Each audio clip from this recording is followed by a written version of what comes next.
ஆண்டவரும் இரட்சகருமாக இயேசு கிறிஸ்துவின் இனிய நாமத்தில் உங்கள் யாவருக்கும் அன்பின் வாழ்த்துக்களை தெரிவித்துக் கொள்கிறேன். அருமையான தேவ பிள்ளைகளே, இந்த பரிசுத்தமான ஓய்வு நாளில் புதிய நாள் புதிய நம்பிக்கை தின தியானத்தின் மூலமாக எங்களை சந்திப்பதில் நான் மிகுந்த மகிழ்ச்சி அடைகிறேன். அல்லேலூயா. ஒவ்வொரு ஓய்வு நாளிலும் ஆண்டவர் அநேக ஆலோசனைகளை கர்த்தர் நமக்கு கொடுக்கிறார்.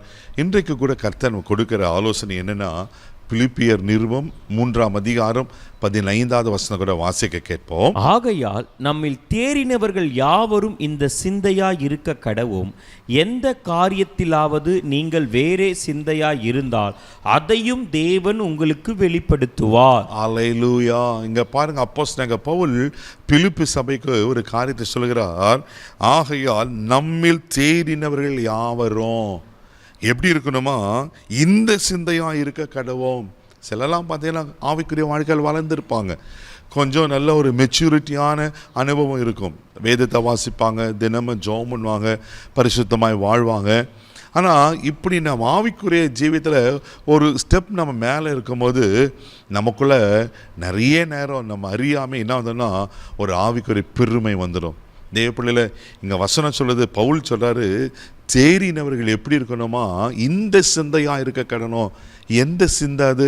அதே பிலிப்பியர் 3ஆம் அதிகாரம் 12ஆம் வசனத்தை வாசிக்கும் போது இப்படியா சொல்லப்பட்டிருக்கு, வாசிக்க கேட்போம். நான் அடைந்தாயிற்று அல்லது முற்றிலும் தேறினவனானே என்று எண்ணாமல்.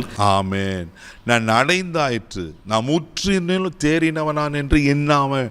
அப்போ நமக்குள்ள என்ன சிந்தை இருக்கணும், இன்னும் நான் கற்றுக்கொள்ளணும், இன்னும் நான் என்ன பண்ணேனாக்கா ஆமென் இன்னும் தேறினவனாய் மாறணும். அதுதான் அதனுடைய அர்த்தம். தேவ பிள்ளைகளா, நான் அடைந்தாயிற்று, நான் முற்றிலும் தேறினவனான் என்று எண்ணாமல், அதுக்கு மாறா நம் தாழ்மையாக இருக்க கற்றுக்கொள்ளணும். தேவ பிள்ளைகளை ஆமென். இன்னைக்கு அந்த நிறைய பேருக்குள்ள அந்த தெய்வீக சுவாபம், அந்த தாழ்மையெல்லாம் இல்லாமல் இருக்கிறது. கொஞ்சம் நம்ம வளர்ந்த உடனே ஆவிக்குரிய வாழ்க்கையிலும் சரி, உலக பிரகார காரியத்திலும் சரி, ஒரு 4 காரியம் தெரிஞ்சிச்சுன்னா, ஒரு 4 ஆண்டவர் கிருபைகளை கொடுத்துருந்தா, திறமையை கொடுத்துருந்தான்னா உடனே நமக்குள்ள மேட்டுமையான எண்ணம் வந்துடுது இல்லை.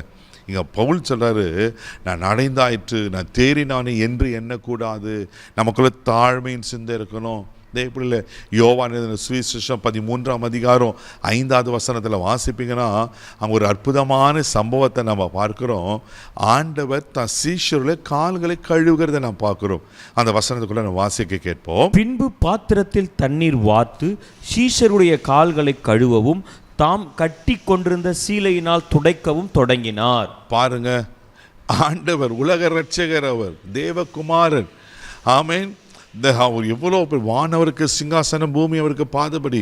வானத்திற்கும் பூமிக்கும் பெரிய ஆண்டவர், பிதாவினுடைய செல்ல பிள்ளை. அவர் தான் சீஷருடைய கால்களை கழுவுறாருங்க. எவ்வளோ பயங்கரமான ஒரு காரியம் பாருங்க. அவர் கால்களை கழுவுறாரு. இன்னைக்கு நமக்குள்ள அப்படியேப்பட்ட ஒரு இந்த மனப்பான்மை இருக்கா? இன்னைக்கு நம்ம அப்படிப்பட்ட ஒரு தாழ்மையான எண்ணம் இருக்கா? அவர் மரண பரியந்த தாழ்த்தினார். அவர் பிதாவுக்கு செல்லக்குமாரனாக இருந்தார், பிதாவின் மடியில் இருந்தார்.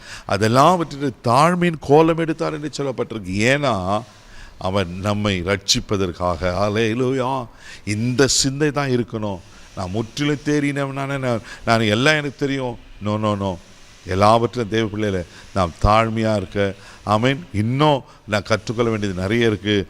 அப்படிப்பட்ட கிறிஸ்துவின் சிந்தை இருக்குமானா நிச்சயமாக ஆசீர்வதிப்பார். அதனால தான் அதே பிலிப்பியர் 2:5 வாசிப்பேன், நான் கிறிஸ்து இயேசு இந்த சிந்தையே உங்களில் இருக்க கடவுது. கிறிஸ்துக்குள்ள அந்த தாழ்மையான சிந்தை இருந்துச்சு தேவ பிள்ளையில. அப்போ நாம் அவரை போல மாறணும்னு ஆண்டவர் விரும்புகிறார். எனக்கு எல்லாத்தையும் எனக்கு தெரியும், நான் ரொம்ப மெச்சூர்டு பர்சன், நான் ரொம்ப தேறினவன், எனக்கு எல்லாம் தெரியும், உங்களுக்கு என்ன தெரியும், அப்படி மற்றவங்களை அற்பமாக என்னாதீங்க. ஆண்டவர் தாழ்மையாக இருங்க. ஆண்டவர் நிச்சயமாக ஆசீர்வதிக்க உண்மையில் இருக்கிறார். கண்களை மூடி நம்ம ஜெபிக்கலாம். அன்பு தகப்பனே, உமக்கு நன்றி சொல்லி உமை துதிக்கிறோம், உமை ஸ்தோத்திரம். ஆண்டவரே உமக்கு ஸ்தோத்திரம். ஆமென். நான் அடைந்தாயிற்று, நான் தேறினவனானேன் என்று பெருமைப்படாதபடிக்கு ஆண்டவரே கிறிஸ்துவின் இந்த சிந்தை, தாழ்மையான சிந்தை, ஆண்டவரே உமக்கு ஸ்தோத்திரம். ஆண்டவரே அந்த சிந்தையை எங்களுக்கு தரும்படியாக நாங்கள் ஜெபிக்கிறோம். அந்த சிந்தையில் வாழ உதவிச்சு இந்த நாள் முழுவதும் கரம் பிடித்து நடத்தும் தெய்வீக பாதுகாப்பை ஒப்பு கொடுக்கிறோம். இயேசுவின் மூலம் செவ்வாய்க்கிழமை பிதாவே, ஆமென். அந்த கிறிஸ்துவின் சிந்தை உங்களுக்குள்ள இருக்கட்டும். ஆண்டவர்களை ஆசீர்வதிப்பார். God bless.